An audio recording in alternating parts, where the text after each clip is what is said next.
Mga hinigugma diha ni Kristo. Ang atong tema o segment 10 karong buntaga may kalabtanan sa naglabay nga tema sa mga pare or consecrated persons. Kayang title ni giingon, Whispering Hope, Clergy, and Consecrated Persons, Servant Leaders for New Evangelization.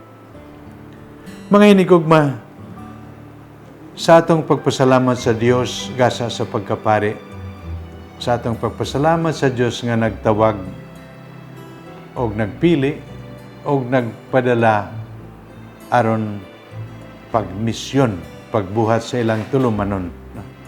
Karong buntaga gipahinumdom nato kung unsa gyud ang tinuod nga rason ngano nga gitawag ni Kristo ang atong mga kaparian. Mga hinigugma, no? Tingali makatabang kung huna-unaon naton makadali ang gitawag nato nga proseso, no? Sa pagtawag. Normally sa usa ka bata ang kinabuhi sa pagkapari o sa reliyoso nagsugod sa gitawag nga attraction. Dunay nagustuhan sa maong kinabuhi. Ikaduha, nag-decide nga masulod sa seminaryo, decision.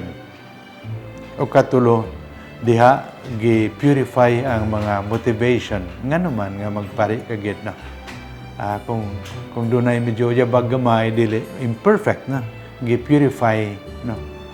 O nagpadayon kini sa tinuig nga formation sa seminaryo.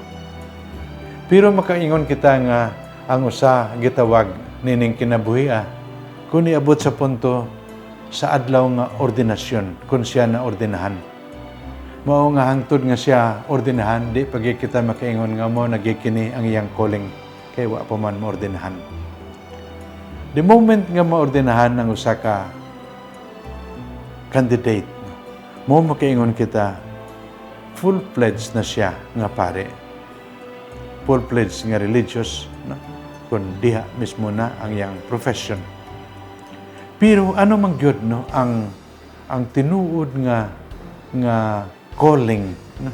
Nining clergy and consecrated persons. Diya sa Ebanghelyo ni San Juan kapitulo 13 bersikulo 1 hangtod 16. Ipakita nato si Jesus sa katapusan nga panihapon nga nagpamusa, naghugas tiil sa iyang mga gintutunan.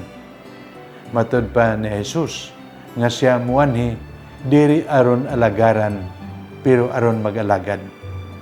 Mao nga bisan pa sa PCP 2, 1991, ang mga kaparian o religious kaparian, gitawag servant leaders. Leader, pero mag-serve. Diri aron sila ang alagaran.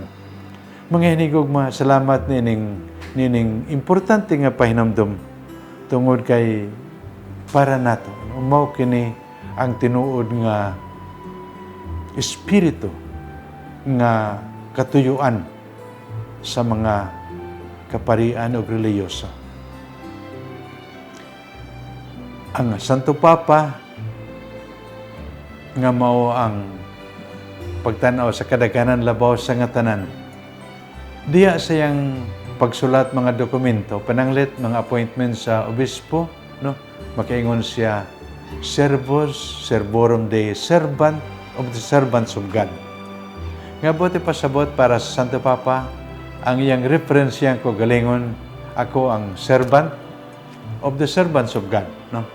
Siya ang sulugoon sa mga sulugoon. No? Ang iyang pag-refer siyang kaugalingon, pahinumdum nga ang tinuod nga kinabuhi sa kaparian, kabispuhan, mao'y pag-alagad. Mao mga hinigugma nga sa atong pagsangpit niini, no? Gipasalamatan nato kamo nga naghatag respeto, gugma, suporta sa kaparian. Pero request na gyud, no? Ayaw gyud buhata nga sa kaniadto ba daw kulang na lang nga mga prinsipi. daw kulang na lang nga as if, no? Diha gyud sila sobra ka taas ba ang ilang posisyon kaysa ato ana, because di magyud ko ni angay sa maong calling, no? Of course, happy kami sa inyong suporta, respeto, pero ang punto diha, not in the context nga as if no we are much higher, no, sa inyo, kay ang tinuod nga pagtanaw mo'y servant leaders, no, sa komunidad. Mao lagi ang akong gusto pahinumdum.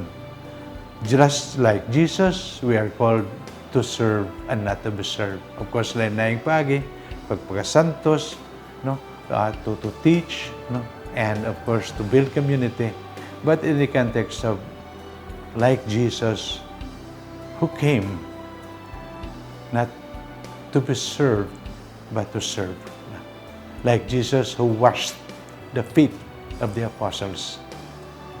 We pray that we allow Jesus to wash our feet, aron kita gihapon makahugas sa tiil, makaserve sa aton kaigsunan. Daghang salamat ninyong tanan.